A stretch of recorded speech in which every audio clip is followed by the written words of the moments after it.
My name is Jonathan Ettinger. I'm an underwriter on MIGA's global transaction team. MIGA is the arm of the World Bank Group that promotes direct investment in member countries through political risk insurance and credit enhancement. We're very happy to be joined today by Ricardo Mora from Goldman Sachs. Ricardo is co-head of America's Fixed Income, Currency, and Commodities Sales. He is a member of the Global Markets Division Operating Committee and serves as the head of the Americas Black and Hispanic Latino Council. Ricardo, many thanks for joining us. Of course, John. It's my pleasure to be here and spend some time with you and discuss what we've done together this year and look forward to many other things that we're going to be doing. We wanted to speak with you today about our recent project with Banco Nacional de Panamá, Panama's largest state-owned bank. We had the pleasure of working with you and your colleagues on arranging a $500 million financing package backed by MIGA credit enhancement that Banco Nacional is using to support Panama's financial sector and Panamanian companies, especially small and medium enterprises.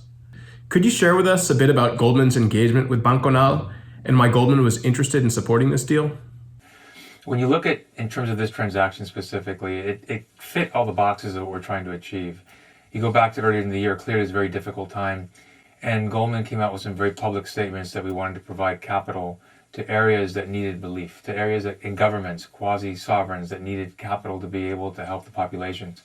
When you look stepping back away from just the MIGA transaction, generally speaking, Goldman Sachs into Latin America helped raise capital for about $10 billion in total. That by 2030, we want to deploy roughly $750 billion of capital in terms of ESG investments throughout the planet. So when you look at Latin America specifically, in 2020, it was $1 billion, of which clearly this was one of the transactions that we did. And when you look at our commitment in terms of how we're going to go about that process, we have to work with the multilaterals. And in that backdrop, MIGA is a very important partner. And as we'll discuss in a few moments, the process in terms of us being able to work together was very key in the backdrop of a very difficult time.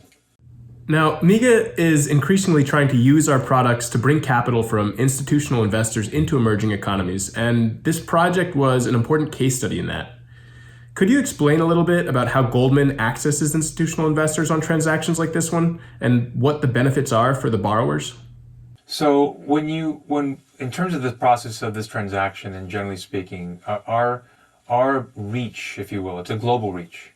So when you look at the Panama and how it's going to access capital, it can be done locally, it can be done within Latin America. Our process could involve that, but it's a global outreach. So in this process, we accessed 50 institutional investors, spoke to them, discussed the transaction in general terms initially, and then that led to a drilling in to be able to get the type of feedback that, as you recall, John, we were able to work back together with our teams. And when you put that together in terms of feedback from an investor that perhaps could be in Asia or an investor that could be in Europe that would not see this, then that's the secret sauce, if you will, is being able to work with these investors on your behalf as the issuer and getting the cheapest type of financing that we can put together. And how did you garner interest from institutional investors in this deal? And as a follow-on to that, how do these institutional investors view MIGA and MIGA cover? When you have investors that are trying to get the best favorable capital treatment, that was very important for them to see that it was a MIGA guarantee. That's one. Two, in terms of when they look at MIGA, they look at the balance sheet strength.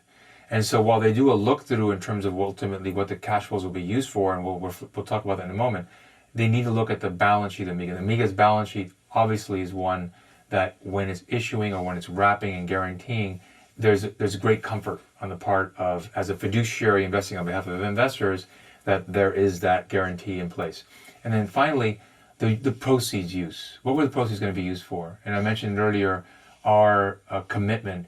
Well, we're part of that overall commitment that's a global one, which is one that where issuers like yourselves that are wrapping these type of transactions are able to access those that want to deploy capital with the same mission statement.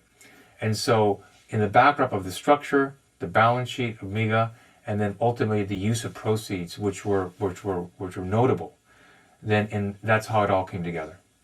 Is this a model working together with MIGA that Goldman could use frequently on similar transactions in other emerging economies? Well, if we look back, John, we've actually worked together. There was transactions done in Vietnam in 2014 and 2016, where we were able to get some transactions done on behalf of the local governments there. And secondly, right now we're involved in daily discussions on EMEA in a certain transaction. And so when I look in terms of our dialogue and our process, we have a history together. We've done transactions which were completed successfully.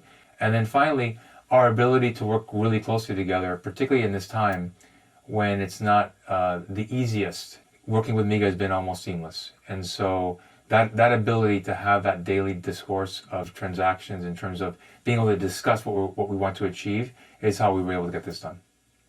You mentioned the difficulties about working in this current context, and indeed, this pandemic has changed how we all work. What were some of the challenges to working with MIGA during the pandemic, and what worked particularly well? What I saw in the teams and what I saw in terms of both on the MIGA side and the Goldman side was a very quick pivot to how we're going to work together. And so if now Zoom seems like it's synonymous in all our vocabularies, but back then it wasn't. And so we had to go from our meetings in person to then a Zoom meeting to then communication. We had to now go on a virtual tour, if you will. And we had to then, our investors at the same time were learning how they were going to then understand the capital markets. It wasn't just a straight issuance. It was one that they had to understand use of proceeds, the guarantee, how this was being constructed, why we were doing this. And all that had to be explained in a very different manner. So working together again, we were able to get this done.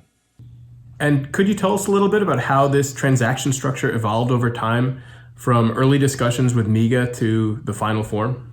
Coming together in a virtual manner to come up with structure, to then be able to come up with the right format, to pivot quickly, to be able to say, okay, we're not going to do a loan, we're going to do a bond. And then more importantly, is to agree that we were not going to get a rating because we had that institutional knowledge that our institutions that we were dealing with, again, them acting as a fiduciary, they had to do what they would normally do, and typically they would ask for a rating.